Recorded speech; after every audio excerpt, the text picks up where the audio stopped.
Part 5. A Religion for Human Progress. Nature, Value, and Choice of Religious Beliefs. Human beings and religion.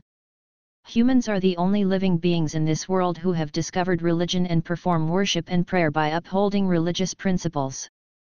Humans developed religion in order to satisfy their desire to understand the life within them and the world outside them. The earliest religions had animistic origins, and they arose out of their fear of the unknown and their desire to placate the forces which they thought inhabited inanimate objects. Over time these religions underwent changes, being shaped by the geographical, historical, socio-economic, political, and intellectual environment existing at that time. Many of these religions have become organized and are flourishing to this day, backed by a strong following of devotees. Many people are drawn to organized religions because of the pomp and ceremony in the rituals. While there are some who prefer to practice their own personal religion, inwardly venerating their religious teachers and applying moral principles in their daily life. Because of the importance of practice, every religion claims to be a way of life, not merely a faith. In view of their various origins and paths of development which religions undergo, it is hardly surprising that the religions of human beings should differ in their approach, the understanding and interpretation of their followers, their goal and how it can be achieved, and their concept of reward and punishment for deeds performed. In terms of approach, religious practices may be based on faith, fear, rationality, or harmlessness. Faith forms the basis of many religious practices which were developed to overcome people's fear and to meet their needs. A religion highlighting miraculous or mystical powers exploits that fear which arises from ignorance and makes promises of material gain based on greed. A religion encouraging devotion is based on emotion and the fear of the supernatural which, it is so believed, can be appeased through rites and rituals. A religion of faith is based on the desire for gaining confidence in the face of the uncertainty of human life and destiny.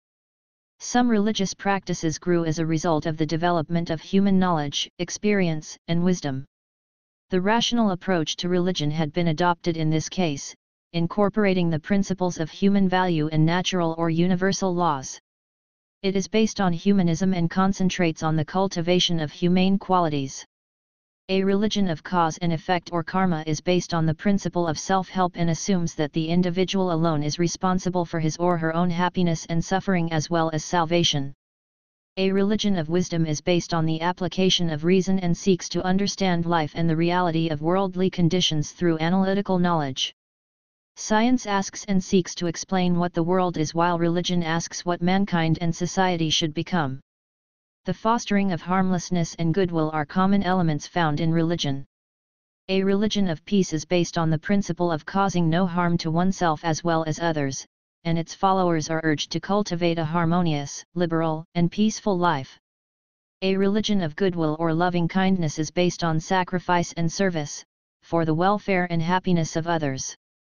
Religions differ according to the understanding capacity of their followers and the interpretations which religious authorities give to religious doctrines and practices.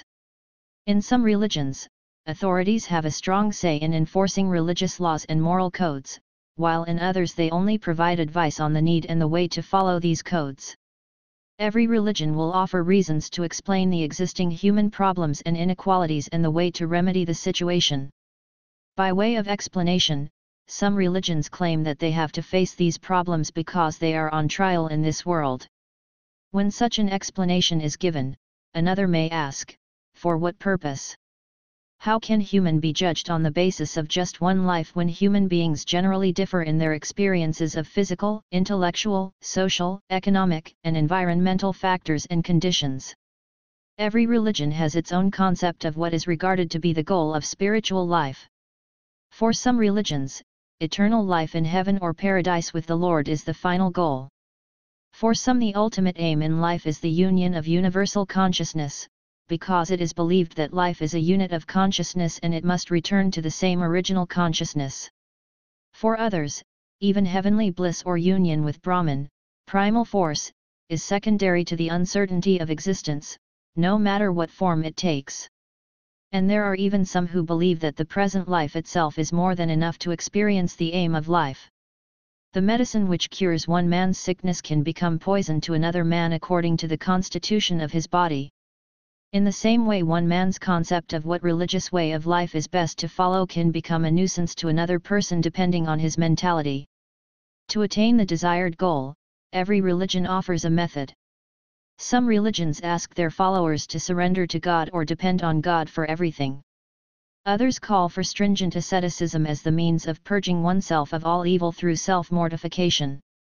Some others recommend the performance of animal sacrifices and many kinds of rites and rituals, as well as the recital of mantras for their purification to gain the final goal. There is yet another which upholds diverse methods and devotions, intellectual realization of truth, and concentration of the mind through meditation. Each religion has a different concept of punishment for evil deeds.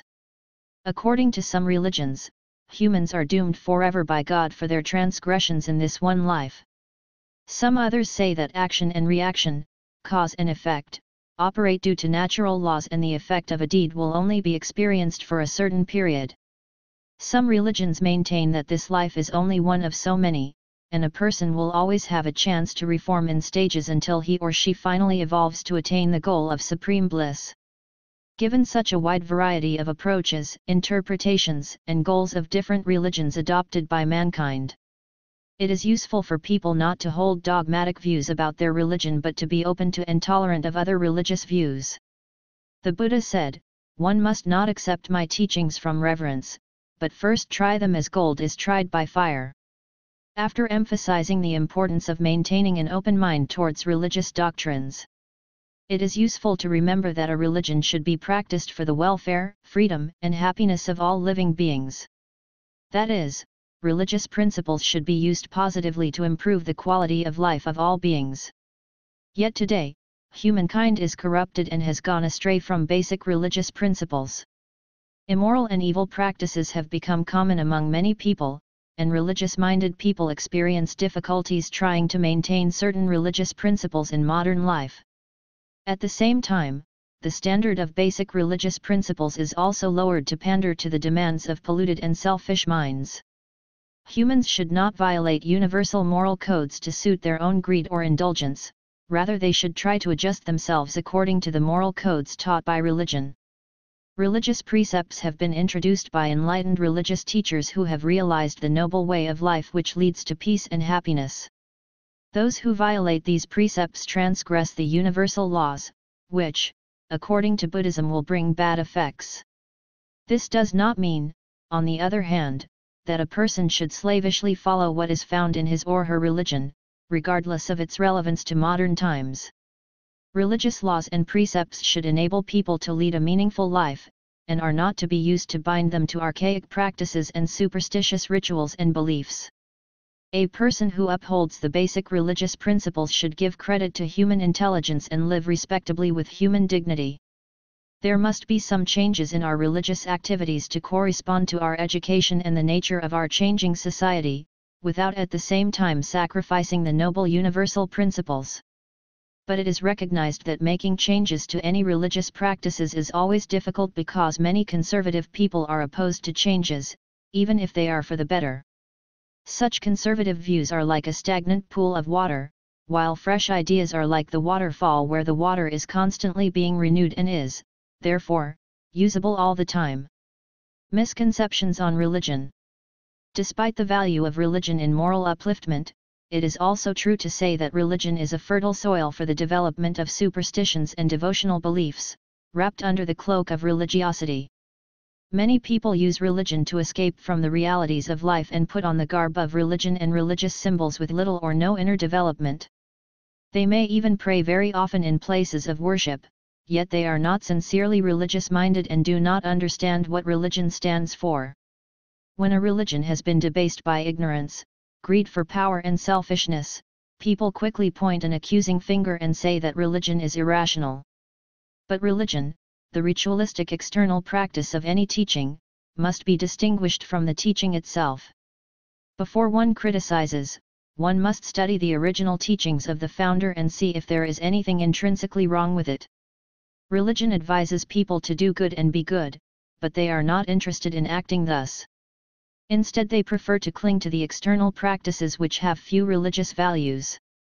Had they tried to culture their minds by eradicating jealousy, pride, cruelty, and selfishness, at least they would have found the correct way to practice a religion. Unfortunately, they develop jealousy, pride, cruelty, and selfishness instead of eradicating them. Many people pretend to be religious, but commit the greatest atrocities in the name of religion. They fight, discriminate, and create unrest for the sake of religion, losing sight of its lofty purpose. From the increase in the performance of various so-called religious activities, we may get the impression that religion is progressing. But the opposite is really the case, since very little mental purity and understanding are actually being practiced. Practicing a religion is nothing more than the development of one's inner awareness, goodwill, and understanding. Problems would have to be faced squarely by relying on one's spiritual strength. Running away from one's problems in the name of spiritualism is not courageous, much less spiritual. Under today's chaotic conditions, men and women are rapidly sliding downhill to their own destruction. The irony is that they imagine they are progressing towards a glorious civilization that is yet to be realized. In the midst of this confusion, imaginary and plastic religious concepts are propagated to create more temptation and confusion in the human mind. Religion is being misused for personal gain and political power. Certain immoral practices, such as free sex, have been encouraged by some irresponsible religious groups to introduce their religion among youths.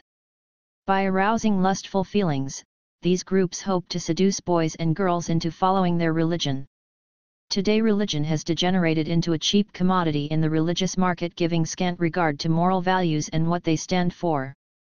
Some missionaries claim that the practice of morals, ethics, and precepts are not important as long as they have faith and pray to God, which is believed to be sufficient to grant their salvation.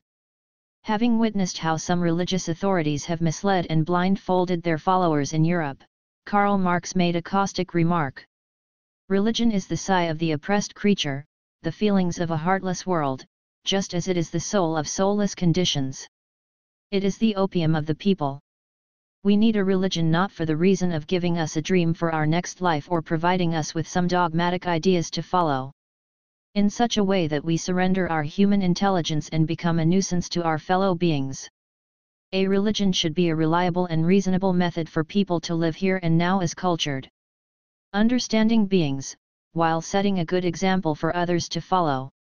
Many religions turn our thoughts away from ourselves towards a supreme being. But Buddhism directs our search for peace inwards to the potentialities that lie hidden within ourselves. Buddhism respects and encourages our intelligence. The Buddha pointed out the mind's great potential and how to develop it. Therefore, true religion, which is Dharma, is not something outside us that we acquire, but the cultivation and realization of wisdom, compassion, and purity that we develop within ourselves, which is the proper religion. If any religion has the Four Noble Truths and the Eightfold Path, then it can be regarded as a proper religion. It is very difficult for people to discover why there are so many different religions, and which religion is the true one. Followers of every religion are trying to show the superiority of their religion. Diversity has given rise to some forms of development, but in matters of religion, people look upon each other with jealousy, hatred, and disdain. The most respected religious practices in one religion are deemed ridiculous to others. To introduce their divine and peaceful messages, some people have resorted to weapons and wars. Have they not polluted the good name of religion? It seems that certain religions are responsible for dividing instead of uniting mankind. Today we have more than enough religions which encourage their followers to hate another religion, but not enough religions which encourage respect for another religion. Every religion teaches about love, but one religion cannot love another religion. To find a true and proper religion, we must weigh with an unbiased mind what exactly is a false religion. False religions or philosophies include materialism, which denies survival after death, amoralism, which denies good and evil, any religion which asserts that man is miraculously saved or doomed, theistic evolution, which holds that everything is preordained and everyone is destined to attain eventual salvation through mere faith. Buddhism is free from unsatisfactory and uncertain foundations. Buddhism is realistic and verifiable. Its truths have been verified by the Buddha, verified by his disciples, and always remain open to be verified by anyone who wishes to do so. And today, the teachings of the Buddha are being verified by the most severe methods of scientific investigation. The Buddha advises that any form of religion is proper if it contains the Four Noble Truths and the Noble Eightfold Path. This clearly shows that the Buddha did not want to form a particular religion. What he wanted was to reveal the ultimate truth of our life and the world. Although the Buddha expounded the Four Noble Truths and the Eightfold Noble Path, this method is not the property of Buddhists alone. This is a universal truth and is open to anyone who wishes to understand the human condition and attain happiness. Most people find it necessary to put forth arguments to prove the validity of the religion that they are following. Some claim that their religion is the oldest and therefore contains the truth. Others claim that their religion is the latest or newest and therefore contains the truth. Some claim that their religion has the most followers and therefore contains the truth. Yet none of these arguments are valid to establish the truth of a religion. One can judge the value of a religion by using only common sense and understanding. Some religious traditions require people to be subservient to a greater power than them, a power that determines and controls their creation, actions, and their final deliverance. The Buddha did not accept such powers. Rather, he assigned that very power to themselves by asserting that each person is his or her own creator, responsible for their salvation. That is why it is said that there is none so godless as the Buddha and yet none so godlike. The religion of the Buddhists gives humanity a great sense of dignity, at the same time it also gives them great responsibility. Buddhists cannot put the blame on an external power when evil befalls them. But they can face misfortune with equanimity because they know that they have the power to extricate themselves from all misery. One of the reasons why Buddhism appeals to intellectuals and those with a good education is that the Buddha expressly discouraged his followers from accepting anything they heard without first testing its validity. The teachings of the Buddha have remained and survived precisely because many intellectuals have challenged every aspect of the teachings, and have concluded that the Buddha had always spoken the undeniable truth. While other religionists are trying to reassess their founders' teachings in the light of modern knowledge about the universe, the Buddha's teachings are being verified by scientists. Moral and spiritual development. Without a spiritual background, humans have no moral responsibility. Humans without moral responsibility pose a danger to society. Buddhism has been an admirable lighthouse for guiding many human beings to salvation from the suffering in samsara. Buddhism is especially needed in the world today, which is riddled with racial, economic, and ideological misunderstandings. These misunderstandings can never be effectively cleared until the spirit of benevolent tolerance is extended towards others. This spirit can be best cultivated under the guidance of Buddhism, which inculcates ethical moral cooperation for universal good. We know that it is easy to learn vice without a master, whereas virtue requires a tutor. There is a very great need for the teaching of virtue by precepts and examples. Without a spiritual background, we have no moral responsibility. Human life without moral responsibility poses danger to society. In the Buddha's teaching, it is said that the spiritual development of humans is more important than the development of material welfare. History has taught us that it is unreasonable to expect to gain both worldly happiness and everlasting happiness at the same time. The lives of most people are generally regulated by spiritual values and moral principles which only religion can effectively provide. Governmental interference in the lives of people can be made comparatively unnecessary. If men and women can be made to realize the value of self-discipline and are able to practice the ideals of truth, justice, and service. Virtue is necessary to attain salvation, but virtue alone is not enough. Virtue must be combined with wisdom. Virtue and wisdom are like the pair of wings of a bird. Wisdom can also be compared to the eyes of a person, virtue, to the feet. Virtue can be likened to a vehicle that brings people up to the gate of salvation. But wisdom is the actual key that opens the gate. Virtue is a part of the technique of skillful and noble living. Without any ethical discipline, there cannot be a purification of the defilements of sentient existence. Buddhism is not mere mumbo-jumbo, a myth told to entertain the human mind or to satisfy the human emotion. but a liberal and noble method for those who sincerely want to understand and experience the reality of life. There are 4 ways by which humanity tries to realize the aim of life: 1. Material or physical level, wealth. 2. Emotional level, likes or dislikes, or pleasant or unpleasant feelings. 3. Intellectual level, studying or reasoning. 4. Spiritual level, sympathetic understanding based on justice, purity, and fair dealing. The last one is the realistic and lasting method which never creates disappointment. The God idea. The reality or validity of belief in God is based on our understanding capacity and the maturity of the mind. The development of the God idea. To trace the origin and development of the God idea, one must go back to the time when civilization was still in its infancy and modern science was still unknown. Primitive people, out of fear of and admiration for natural phenomena, had believed in different spirits and gods. They used their belief in spirits and gods to form religions peculiar to the area they lived in. According to their respective circumstances and understanding capacity, different people worshipped different gods and founded different faiths. At the beginning of the God idea, people worshipped many gods: gods of trees, streams, lightning, storm, winds, the sun, and all other terrestrial phenomena. These gods were related to various manifestations of nature. Then gradually human beings began to attribute to these gods sex and form, as well as the physical and mental attributes of their own nature: love, hate, jealousy, fear, pride, envy, and other emotions found among human beings. From all these gods, there slowly grew a realization that the phenomena of the universe were not many but one. This understanding gave rise to the monotheistic God of comparatively recent ages. In the process of development, the God idea was molded through a variety of changing social and intellectual climates. It was regarded by different people in different ways. Some idealized God as the king of heaven and earth; they had a conception of God as a person. Others thought of God as an abstract principle. Some raised the ideal of supreme deity to the highest heaven, while others brought it down to the lowest depths of the earth. Some pictured God in a paradise, while others made an idol and worshipped it.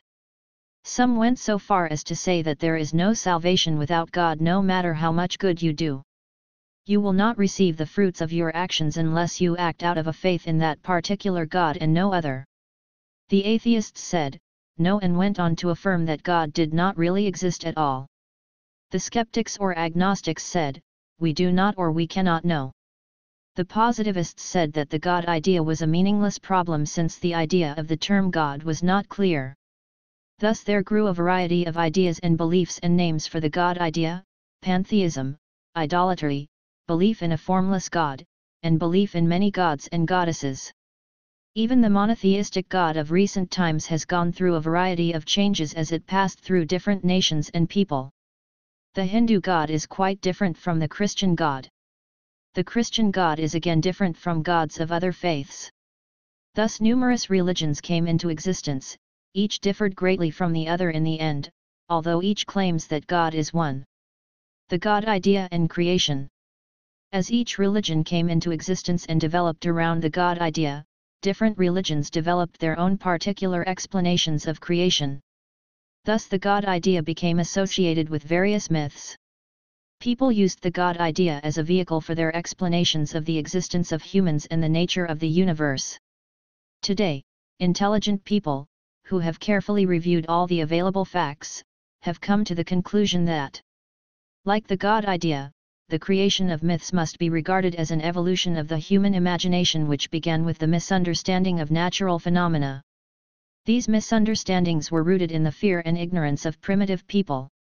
Even today, some people still retain their primitive interpretations of creation.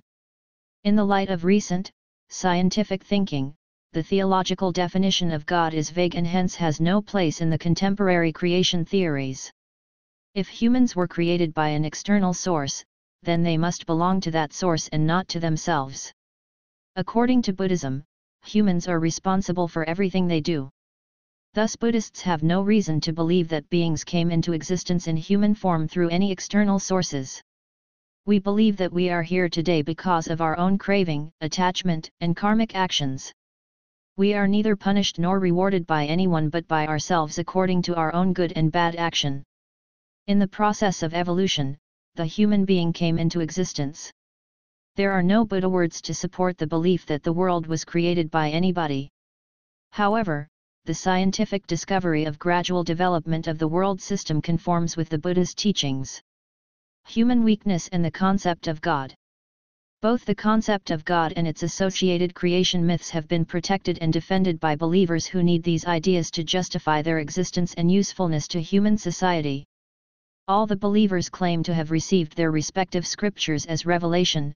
In other words, they all profess to come directly from one God. Each God religion claims that it stands for universal peace and universal brotherhood and other such high ideals. However great the ideals of the religions might be, the history of the world shows that some religions at least up to the present day have also helped in spreading superstitions. Some have stood against science and the advancement of knowledge, leading to ill feelings, murders and wars. In this respect, the God religions have failed in their attempt to enlighten mankind. For example, in certain countries when people pray for mercy, their hands are stained with the blood of the morbid sacrifices of innocent animals and sometimes, even fellow human beings. Poor and helpless creatures are slaughtered at the desecrated altars of imaginary and imperceptible gods. It has taken a long time for people to understand the futility of such cruel practices in the name of religion. The time has come for them to realize that the path of real purification is through love and understanding. Dr. G. Dharmasiri in his book Buddhist Critique of the Christian Concept of God has mentioned, I see that though the notion of God contains sublime moral strands, it also has certain implications that are extremely dangerous to humans as well as to the other beings on this planet. One major threat to humanity is the blindfold called authority imposed on humans by the concept of God. All theistic religions consider authority as ultimate and sacred. It was this danger that the Buddha was pointing at in the Kalama Sutra. At the moment, human individuality and freedom are seriously threatened by various forms of authorities. Various authorities have been trying to make you a follower. On top of all our traditional authorities, a new form of authority has emerged in the name of science. And lately, the mushrooming new religions and the menace of the gurus have become live threats to the individual's human freedom and dignity. The Buddha's eternal plea is for you to become a Buddha, and he showed, in a clearly rational way, that each and every one of us has the perfect potentiality and capacity to attain that ideal. God religions offer no salvation without God. Thus a person might conceivably have climbed to the highest pinnacle of virtue, and he or she might have led a righteous way of life, and might even have climbed to the highest level of holiness. Yet that person is to be condemned to eternal hell just because he or she did not believe in the existence of the God of a particular group. On the other hand, a person might have sinned deeply and yet, having made a late repentance, that person can be forgiven and therefore saved. From the Buddhist point of view, there is no justification in this kind of teaching. Despite the apparent contradictions of the God religions, however, it is not deemed advisable to preach a godless doctrine since the belief in God has also done a tremendous service to mankind, especially among less spiritually developed people to whom the God concept is desirable. This belief in God has helped people to control their animal nature. And much help has been granted to others in the name of God. For the most part, they feel insecure without the belief in God. They find protection and inspiration when that belief is in their mind. The reality or validity of such a belief is based on their understanding capacity and spiritual maturity. However, religion should also concern our daily life. It is to be used as a guide to regulate our conduct in the world. Religion tells us what to do and what not to do. If we do not follow a religion sincerely, mere religious labels or belief in God do not serve us in our daily life. It must be remembered that if the followers of various religions are going to quarrel and to condemn other beliefs and practices, especially to prove or disprove the existence of their God, and if they are going to harbor enmity towards other religions because of their different religious views, then they are creating enormous disharmony amongst the various religious communities. Whatever religious differences we have, it is our duty to practice tolerance, patience, and understanding. It is our duty to respect others' religious beliefs even if we cannot accommodate them. Religious tolerance or understanding of each other's religion is necessary for the sake of harmonious and peaceful living. However, it does not serve any purpose to introduce this concept of God to those who are not ready to appreciate it. To some people this belief is not important to lead a righteous life. There are many who lead a noble life without such beliefs, while amongst believers there are many who violate the peace and happiness of innocent people. Buddhists can also cooperate with those who hold this concept of God, provided that they use this concept for the peace, happiness, and welfare of mankind. But they must part company with those who abuse this concept by threatening people in order to introduce this belief just for their own benefit and with ulterior motives. For more than 2,500 years, all over the world, Buddhists have practiced and introduced Buddhism very peacefully without the necessity of sustaining the concept of a creator God. And they will continue to sustain this religion in the same manner without disturbing the followers of other religions. Therefore, with due respect to other religionists, it must be mentioned that any attempt to introduce this concept into Buddhism is unnecessary. Let Buddhists maintain their belief since it is harmless to others, and let the basic teachings of the Buddha remain because they do not try to drag others into Buddhism.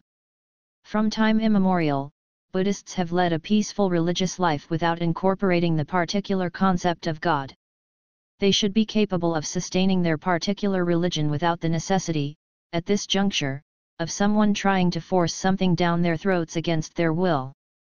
Having full confidence in their Buddha Dharma, Buddhists should be permitted to work and seek their own salvation without any undue interference from other sources. Others can uphold their beliefs and concepts, Buddhists will uphold theirs, without any rancor. We do not challenge others in regard to their religious persuasions, we expect reciprocal treatment in regard to our own beliefs and practices. Changing a religious label before death. Merely to believe that there is someone to wash away our sins without suppressing our evil state of mind, is not in accordance with the teachings of the Buddha. Very often we come across cases of people who change their religion at the last moment when they are about to die. By embracing another religion, some people are under the mistaken belief that they can wash away their sins and gain an easy passage to heaven. They also hope to ensure themselves a more emotionally charged and aesthetically more attractive burial. For people who have been living a whole lifetime with a particular religion, to suddenly embrace a religion which is totally new and unfamiliar and to expect an immediate salvation through their new faith is indeed very far-fetched. This is only a dream. Some people are even known to have been converted into another faith when they are in a state of unconsciousness, and in some cases, even posthumously. Those who are overzealous and crazy about converting others into their faith have misled uneducated people into believing that theirs is the one and only faith with an easy method or shortcut to heaven. If people are led to believe that there is someone sitting somewhere up there who can wash away all the sins committed during a lifetime, then this belief will only encourage others to commit evil without fear. According to the teachings of the Buddha, there is no such belief that there is someone who can wash away sins. It is only when people sincerely realize that what they are doing is wrong, and after having realized this, try to mend their ways and do good, that they can suppress or counter the bad reactions that would accrue to them for the evil they had committed. It has become a common sight in many hospitals to see purveyors of some religions hovering around the patients promising them life after death. His is exploiting the basic ignorance and psychological fear of the patients. If they really want to help, then they must be able to work the miracles they so proudly claim lies in their holy books. If they can work miracles, we will not need hospitals and cemeteries. Buddhists must never become victims to these people. They must learn the basic teachings of their noble religion, which tell them that all suffering is the basic lot of mankind. The only way to end suffering is by purifying the mind. The individual creates his or her own suffering, and it is that person alone who can end it. One cannot hope to eradicate the consequences of one's evil actions simply by changing one's religious label at the doorstep of death. A dying person's destiny in the next life depends on the last thoughts which appear according to the good and bad karma accumulated during the current lifetime. Irrespective of what type of religious label a person prefers to display at the last moment. Shortcut to paradise and end of the world. Paradise is open not only to the followers of a particular religion, but it is open to each and every person who leads a righteous and noble way of life. There is no difficulty at all for Buddhists to go to heaven if they really want to. But there are some people who go from house to house trying to convert other religionists into their faith and promising them the heaven they carry in their bags. They claim that they are the only blessed people who can go to heaven. They also claim that they have the exclusive authority to send others to the same goal. They introduce their religion like a patent medicine, and this has become a nuisance to the public today. Many innocent people who lack the knowledge of their own religion have become victims of these paradise peddlers. If Buddhists can understand the value of the noble teachings of the Buddha, they will not be misled by such people. These paradise sellers are also trying to mislead the people by saying that this world, which is created by God, is going to end very soon. Those who want to have a wonderful everlasting life in heaven must accept their particular religion before the end of the world comes. Otherwise people would miss this golden opportunity and would have to suffer in eternal hell. We note with a smile how many red faces there were among these people who proclaimed loudly that the world would come to an end on December 31, 1999. Only to wake up very much alive to celebrate the beginning of the year 2000. But they do not give up so easily. Now they will go around saying that they misread their holy book and that the world will surely end in the following century. This threat of the end of the world had been going on for hundreds of years. The wonder of it all is that there are still people today who believe in such a threat, which is irrational and imaginary. Some people get converted after hearing such preaching, without using their common sense. In Buddhism, there is no personal judge either to condemn or to reward, but only the working of an impersonal moral causation and natural law.